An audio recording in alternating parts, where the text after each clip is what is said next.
All right, everybody, today we're going to dive into Avalanche and the ecosystem that maybe you don't recognize as much, and we're going to take a deeper dive into Avalanche gaming and really take a look at how Avalanche, from an ecosystem standpoint, many of you probably know it as the AVAX token, but there's a lot behind the scenes that is really happening on the gaming side, and today's going to be fun. We're going to dive a little deep. My name is Paul Barron. Welcome back to Metaverse Insider. Let's get into it with Edward Chang, who is the Director of Gaming over at Avalanche and AVAX Labs, I guess Ava Labs in general. Edward, welcome to the show. Appreciate you stopping in.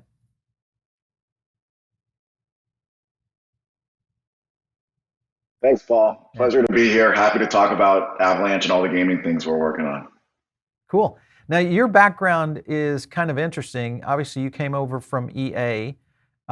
And I guess the first thing is coming over from traditional gaming and really kind of the whole area of what we've seen that has kind of evolved in the blockchain side. What was the big thing that kind of drew you into the blockchain side of gaming?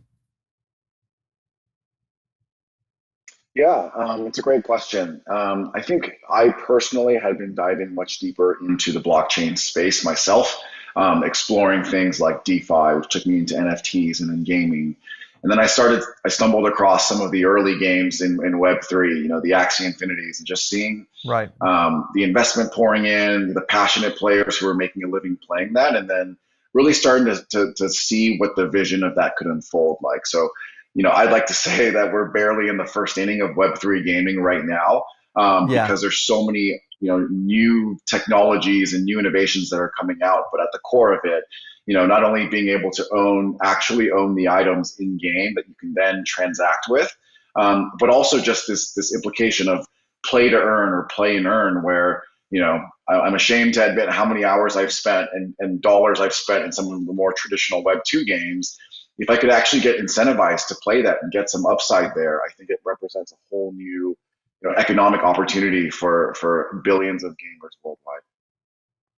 Yeah, I think that's, obviously, I think everybody watching our show understands kind of the evolution that is really happening within blockchain gaming and why it's so important to really kind of just, I think, not only from an aspect of gamers, but also from an aspect of just general people that are game curious, that want to maybe have a benefit of being able to obviously do a play and earn and strategy. And I think that is, the bigger picture of things.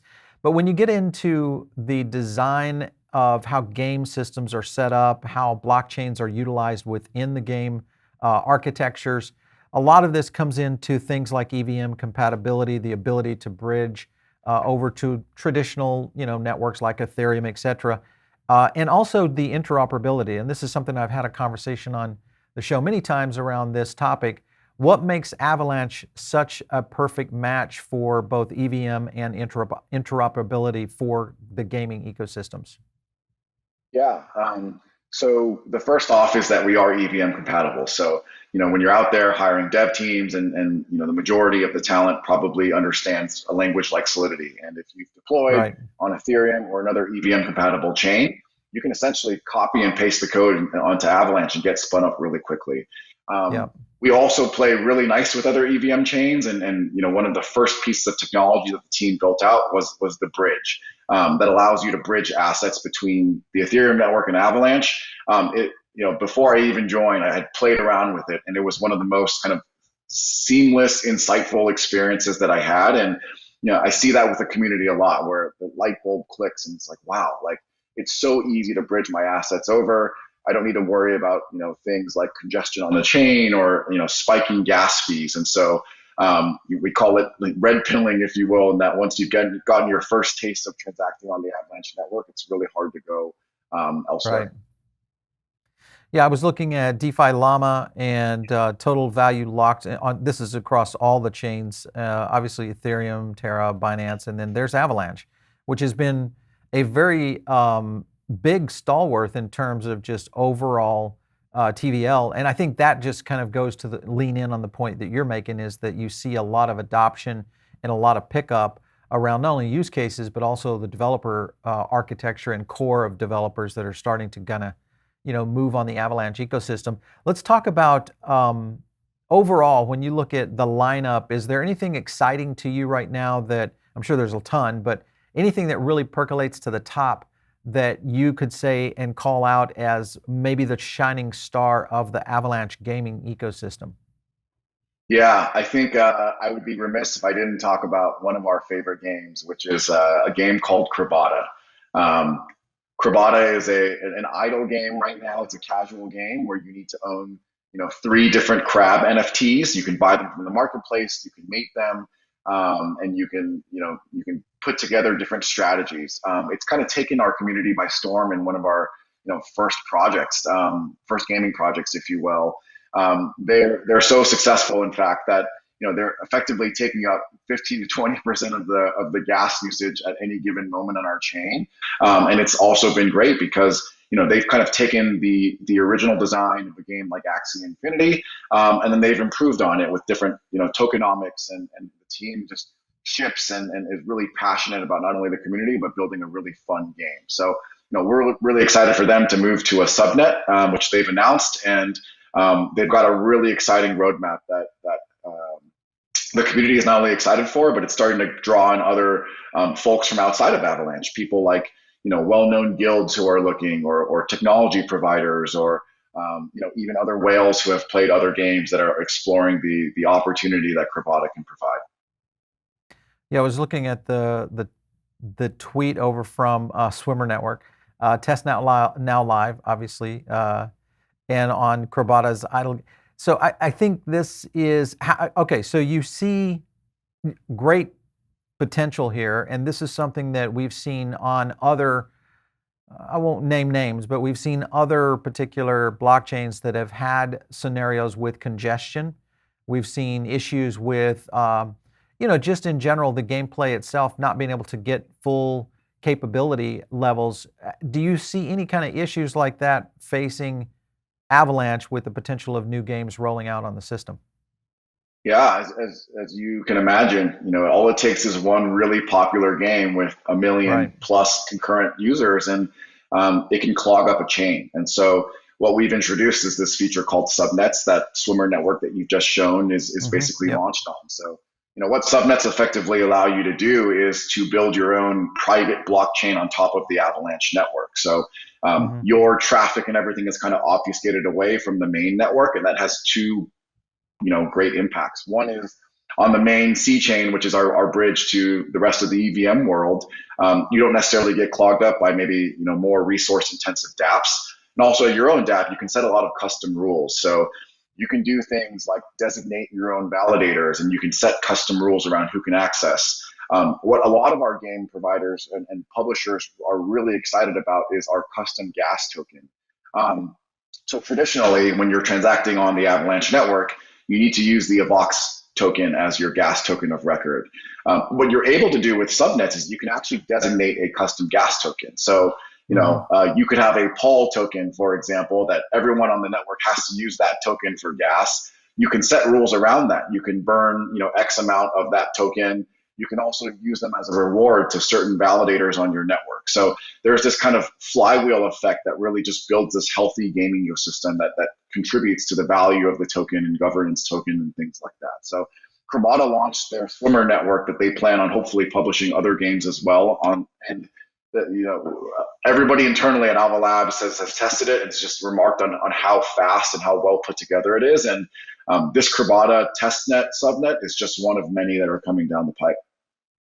Yeah, I was looking at your post here on March 8th. Avalanche Foundation launches multiverse and up to 290 million incentive program, accelerating the growth of the new Internet of Subnets. So I think that's to your point, is that's the ability to really kind of circumvent some of the challenges that I think the industry, being blockchain gaming industry, could be facing in terms of congestion. Because still, we're very early in terms of adoption curve right now. So there's so much ahead of us in projects like yourself, so much ahead of you guys in terms of growth and the potential for big take up on big, I think, blockchain level blockbuster games that could really kind of shift the dynamic of a token, maybe so much to where you'd see a lot more investment, a lot more support on it from the ecosystem side of things. So definitely a lot moving in that direction.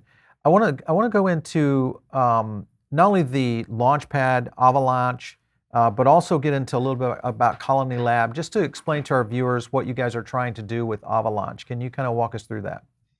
Yeah, so Avalanche is actually not directly affiliated with Ava Labs. It is an ecosystem project. So I would say that when I talk to games and they're asking me about the protocol and what gets me excited, I like to tell them that at Avalanche we have 360 degrees the strongest ecosystem that I've seen in all of crypto. And so what that means is that we can take our projects and introduce them to kind of key projects in the ecosystem that really can help Right. co-market, but also really boost what they're working on. And so, we've got different launch pads, for example, that we work with. Avalanche right here is probably one of our most popular ones where they also go deep with our projects. They're an initial DEX offering where they essentially allow for the tokens to be distributed to a wide variety of holders of that token. And so upstart projects can get their name out there and they can get in the hands of tens of thousands of users who will then use those tokens to actually play around with the project. We've got things like fair launch protocols to make sure that Hmm. you know people who want to buy a token on public launch don't get front run and can actually get it at a fair price. So Rocket Joe, which comes from Trader Joe, and the guys at DexLot have built that. We've got some of the top dexes in all of crypto, Trader Joe and Pangolin, and then we've got guilds and investment DAOs that are really focused on gaming. So the folks at A Ventures DAO or Fief Guild or Sky Meta, who are really seeing the opportunity within this ecosystem and not only capitalizing on that, but really like building co-marketing and hand-holding and bringing more community into these projects. And then we've got NFT marketplaces like Kalau and NF Trade, who are doing a great job of getting not only gaming NFT projects, but artist projects and other entertainment type NFTs into the ecosystem. Yeah, I think that's one of the things that always impresses me with Avalanche. The first time we had it on the show here, I think it was last summer, early last summer, and really discovering what the capability of Avalanche would be and could be, I think has been surprising just in terms of the amount of growth that we've seen in terms of partnerships, the spin ups on all the ecosystem itself.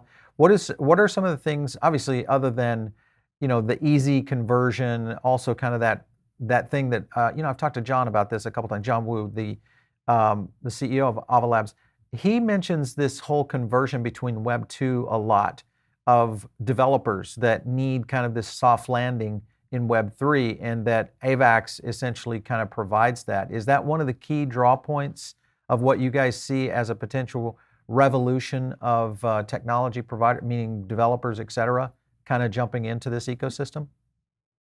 Yeah, definitely. As you can imagine, especially when we talk to gaming projects, they may be, hardcore crypto Web3 natives. They may be coming from the Right. Web2 world and just deploying their first smart contract. So, we totally understand that we need kind of a variety of solutions to help accommodate them and bring in, this wave of converting Web2 users and players.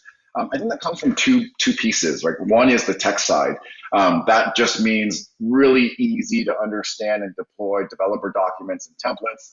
That is our engineering, our product, our support teams ready to get on calls and Telegram groups to work closely with our games who are building out, on the protocol. But that's also just going really deep we love for everybody to build on our platform and when we find games that we're really bullish on and teams that we're excited about, we go really deep with them, and you can see that in kind of the amount of effort that we put in, the investment that we put in, and the co-marketing that we put behind them. It's really a team effort here.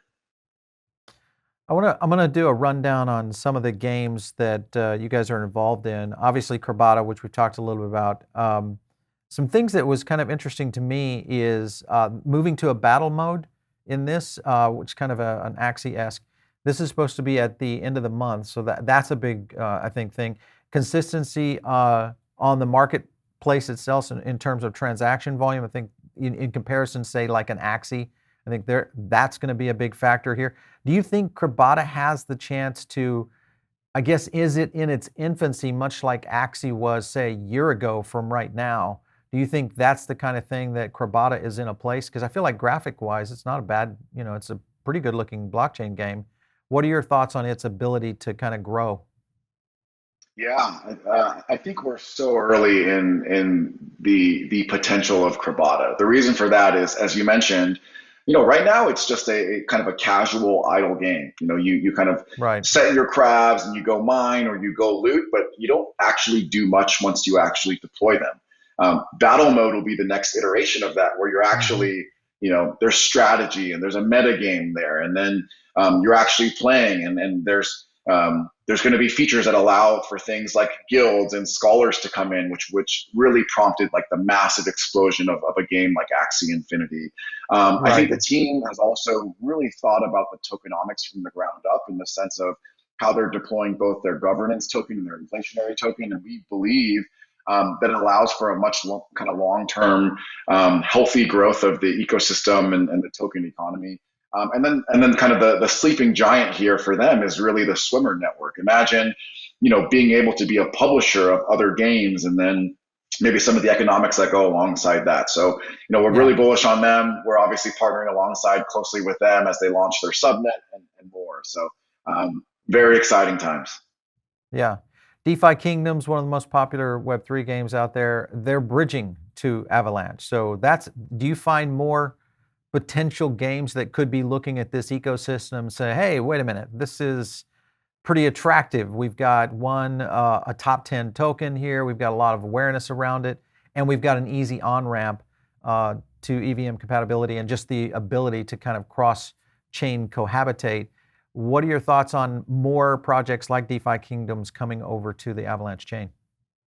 Yeah, I think you will see a lot more of this. And I got to give a lot of credit to both my colleague Luigi, who worked very closely with them on this, but also the DeFi Kingdoms team themselves. They were exploring kind of the opportunities and what maybe multi-chain could offer them. And they saw that vision of Avalanche early on, in terms of the end of last year, even before, many of these exciting games and technologies were announced. So they kind of, were able to kind of skate to where the puck is going. And they're launching a whole new experience on Avalanche called Crystal Veil. A lot of kind of announcements that they're going to be unveiling as we get closer to Barcelona Summit, but they're introducing a Mm-hmm. new token and new features, and they just dropped that preview video yesterday, and the community is so excited about it. And DeFi Kingdoms is one of the top games in the ecosystem right now, and we couldn't be more excited about them launching on Avalanche. I want to do a rundown here because there's a bunch. We'll show a couple of the graphics on screen. Imperium Empires. This is a space metaverse simulator. So I think in awareness, people need to be just get a good idea of just how deep Avalanche is going in terms of where the gaming ecosystem is growing. But then you've got Domi Online. This is built by former Runscape devs. This is also Animoca, another Animoca project of many. Then you've got Heroes Chained, and then you've got a lot of new announcements as well coming into the space, which is going to be things like Ragnarok Meta. This is an HTML5. So this is another thing that I'm seeing more and more in the gaming sector, and that is browser-based games with HTML5. Obviously, very dynamic, excellent for use, especially with modern smartphones today. Is that something that you think is going to have to be the case for blockchain gaming in the near future, of having something that is fully web compatible? Yeah, I think we're still so early in that it's hard to give like a one size fits all answer. But what I would say is you'll see, both in terms of our current game slate and then the ones that we've announced and then the ones that we will announce, is we're trying to build this diversified portfolio of games, similar to for Netflix, right? You don't have Yeah, just blockbuster movies, or you don't just have documentaries or kids shows.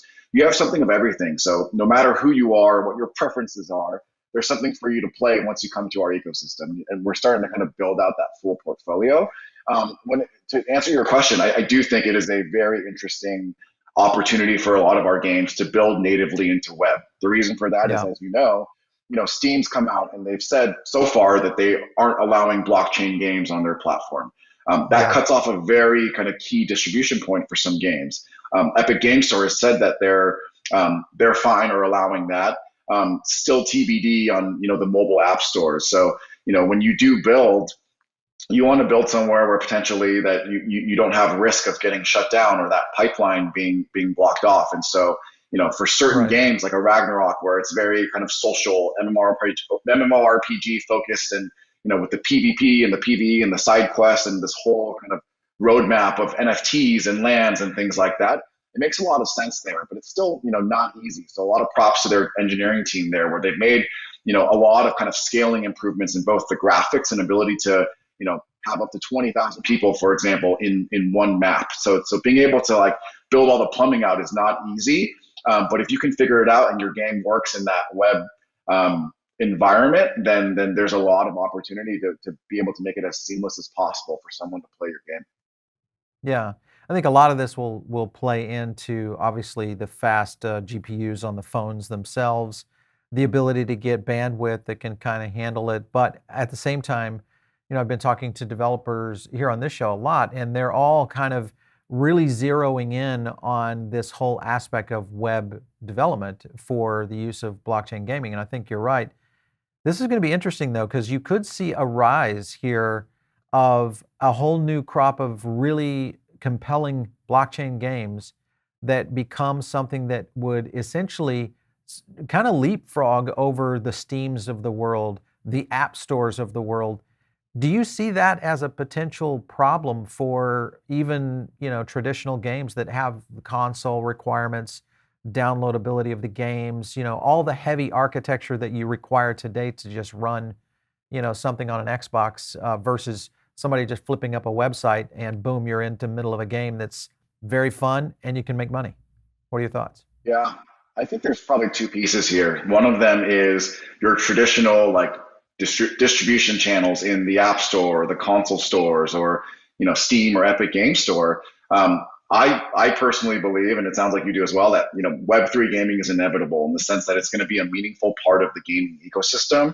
And so if that growth continues and the investment comes in and more Web2 publishers are going there, I do think it's probably a matter of time before these kind of gated walls or these gated communities probably need to figure out the best way to work with crypto. And I'm all for maybe setting some guardrails of what's safe and what makes sense for protecting the user, and to make sure that things flow smoothly and there's protection there. But I do think it's probably more of a matter of time than a hard no.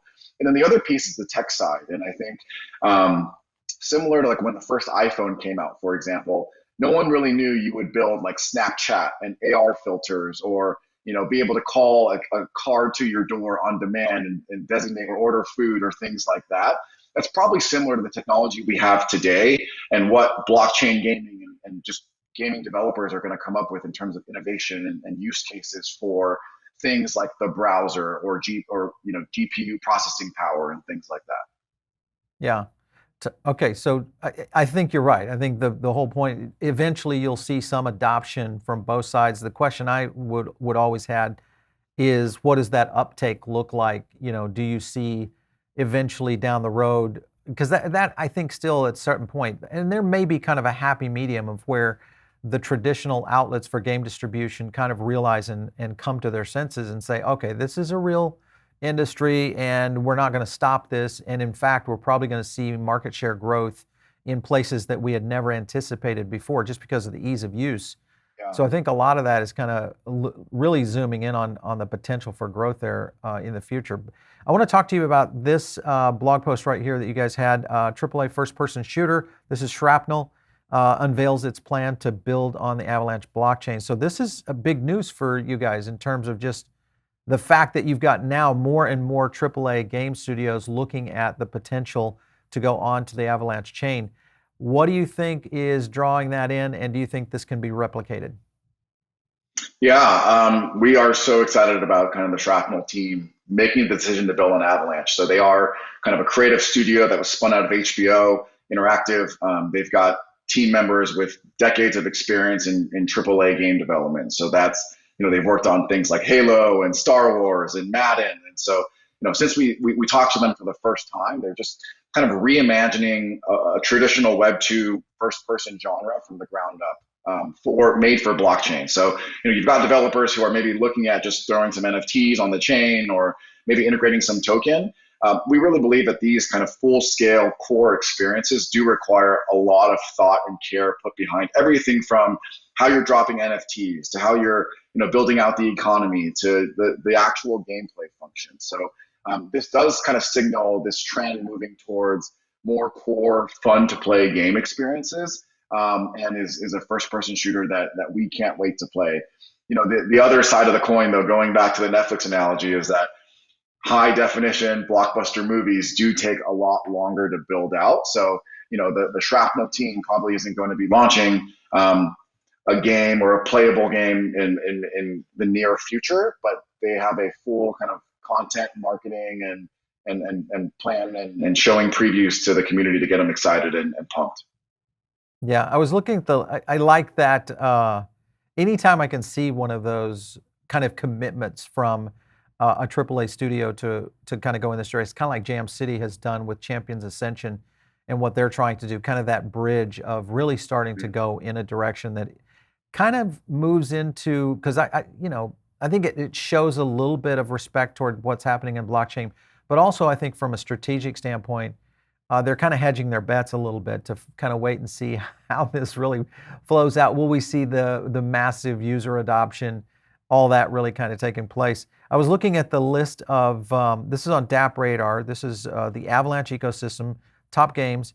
And I was just looking at the rundown here. Obviously, Crabada, Pizza Game, Tablecraft, AVAX Stars, Crypto Blades, Yield Hunt, and so on. I think we're going to have to start doing just an Avalanche ecosystem sentiment score, because we do this occasionally on our Crypto Power Index where we'll break down ecosystems. We did this earlier with Solana. And I think you guys have gotten to the point now where you've got enough activity that we're probably going to have to start tracking this a little bit closer. What's on the future for you guys in terms of, say, certain styles of games or genres? Do you see any particular area that you guys are really focused on? I wouldn't say one particular area. What I would say is going back to this theme of diversification across the portfolio.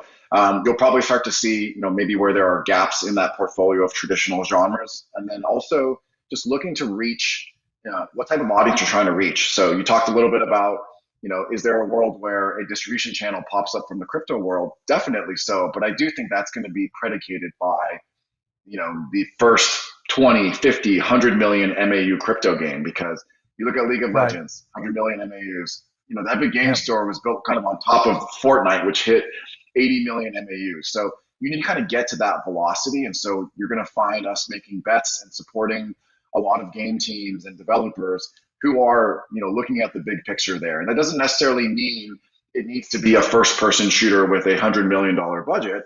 That could mean, how do we reach the Roblox demographic or Minecraft that also have massive distribution in their own? So it isn't necessarily just moving towards AAA. We'll also go hyper casual. And so it's really about finding the right fit in terms of games for that portfolio, things that resonate with our ecosystem, and then game teams that have an eye not only for crypto marketing, but also how do you reach the normies? How do you reach the non-native Web3 players of video games? And that's what we're spending a lot of time thinking about today. Yeah, I think you're right. It is going to be a very interesting landscape, especially in the coming years, as people start to wake up to what you can do in blockchain gaming, whether it's digital assets and you're collecting in case they don't have a token model, or you're actually doing play to earn or play and earn, models. I think those are all going to kind of get realized by the normal population that are starting to kind of explore gaming, especially in the millennial and even in the Gen Z crowd. I think to a certain extent, we'll see a lot more adoption kind of go into that direction. I was looking at, this is a site on Crypto TV Plus, and I wanted to get your opinion. Out of these five, Crabada, Tailcraft, Yield Hunt, Dragon Crypto, and then AVAX Stars, is there one in here that you would say is like going to be a mega hit? Do you feel like your gaming expertise, your history with EA, and your ability to see what's happening in the ecosystem right now within Avalanche, what are your thoughts here? Is there one of these five that you feel like is going to be a mega hit? I mean, Crabada kind of.